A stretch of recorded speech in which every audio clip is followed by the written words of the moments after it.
சீமான் அவர்கள் 2008ஆம் ஆண்டு தொடக்க கால பகுதியில் வன்னிக்கு வந்தது உண்மை. தேசிய தலைவரை 2க்கும் மேற்பட்ட தலைவர்கள் சந்தித்தது உண்மை. அநேகமான தளபதிகள், தமிழ் விடுதலை புலிகள் பெரும் தளபதிகளை சந்தித்தது உண்மை. பிரபாகரன் அவர்களை எத்தனை முறை சந்தித்ததா சொல்றீங்க? 2 முறை சந்தித்தாருன்னு சொல்றீங்களா? 2க்கும் மேற்பட்ட முறை.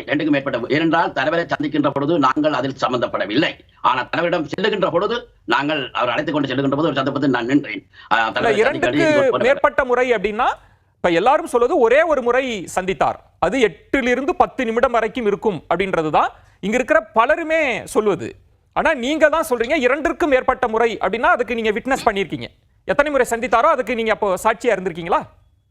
நிச்சயமாக நான் உங்களுக்கு என்னென்னு சொன்னால், இப்ப எங்கட பிரச்சனை வந்து 2008ஆம் ஆண்டு திரு சீமான் வன்னிக்கு வந்ததும் தேசிய தலைவரை சந்தித்ததும் தலைவர்களை சந்தித்ததும் உண்மை என்ற உறுதிப்படுத்துறதுதான் எமது கடமை பொறுப்பாக இருக்கிறதை ஒழிய மற்றபடி வேறு எந்த பொறுப்புகளையும் அந்த இடம் தான் அவர் வெளியிட்ட புகைப்படம் இங்கு அவருக்கு கிடைக்காததுனால இங்கு ஒரு போலியான புகைப்படத்தை வெளியிட்டு விட்டார், அதுதான் குற்றச்சாட்டு.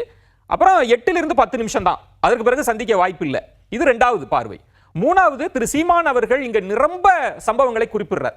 திரு பிரபாகரனுக்கும் இவருக்குமான உரையாடல், அது பாத்தீங்கன்னா அந்த விஷயங்களை பார்க்கறப்போ ஒரு நீண்ட நெடிய சந்திப்பு இருந்தது போலதான் இருந்தது. அதுதான் விமர்சனத்திற்கு உள்ளானுச்சு.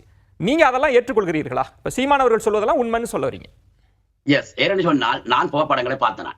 அவர் தங்கியிருந்த அலுவலகம் அந்த கிளிநொச்சியிலே அரசாங்க அதிபர், நீங்க சொல்ற கலெக்டர் அலுவலகத்துக்கு பின்னால இருந்த ஒரு கட்டிட தொகுதியில் அவர் தங்க வைக்கப்பட்டிருந்தார்.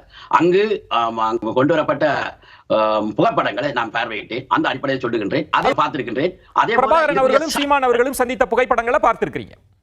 எஸ், ஒரு தடவை அவர் செல்லுகின்ற பொழுது நான் நிற்கின்ற பொழுது அழைத்து சென்றதை நான் பார்த்திருக்கின்றேன். அடுத்த நாள் அவர் சந்தித்த பின்பு நான் அடுத்த நாள் எங்களுடைய அலுவலகத்தை செல்ல முன்பு அவர் தங்கியிருந்த அலுவலகத்துக்கு விடிய சென்று அவரை பார்த்தேன். திரு சீமான் அவர்களை கேட்டு, நேற்று பின்னேறம் சென்ற நீங்கள் எங்களுடைய தேசிய தலைவர் சந்தித்தீர்களா என்று அவரோடு அவரை நித்திரையாக இருந்தவரை எழுப்பி நான் கேட்டேன். அந்த 8 to 10 நிமிடம் வரை சந்தித்த அந்த சந்திப்பை சொல்றீங்க.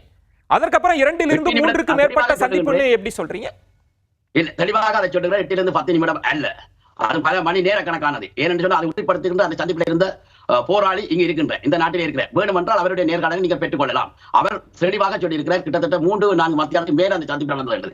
அந்த 8 to 10 அது எல்லாத்துக்கும் அவர் தெளிவாக பதிவு செய்திருக்கின்றார். அந்த செய்தியை நீங்க பார்த்திருப்பீங்க. பிரபாகரன் அவ்வளவு எளிதாக குடும்பத்தினரை சந்திக்க வைக்க மாட்டார். ஒன்று, திரு சீமான் அவர்களுக்கு அப்படி ஒரு கூடுதல் முக்கியத்துவம் கொடுப்பதற்கான வாய்ப்பே இல்லை அப்படின்றது 2. இந்த 2 தர்க்கத்துல தான் இந்த பிரச்சனை விவாதம் ஓடிட்டே இருக்குல்ல, இதை நீங்க எப்படி எடுத்துக்கிறீங்க? திரு சீமான் சொன்ன விடயங்கள் அங்கே நடைபெற்றதான் அவர் சொல்லுகின்றார். அதில் எந்தவித பொய்களும் இல்லை. ஆனால் திரு கார்த்திக் தொடர்பான விடயத்தை நீங்க என்னிடம் கேட்டீர்கள், அது அவரிடம் தான் கேட்க வேண்டும். என்ன பொறுத்தவரை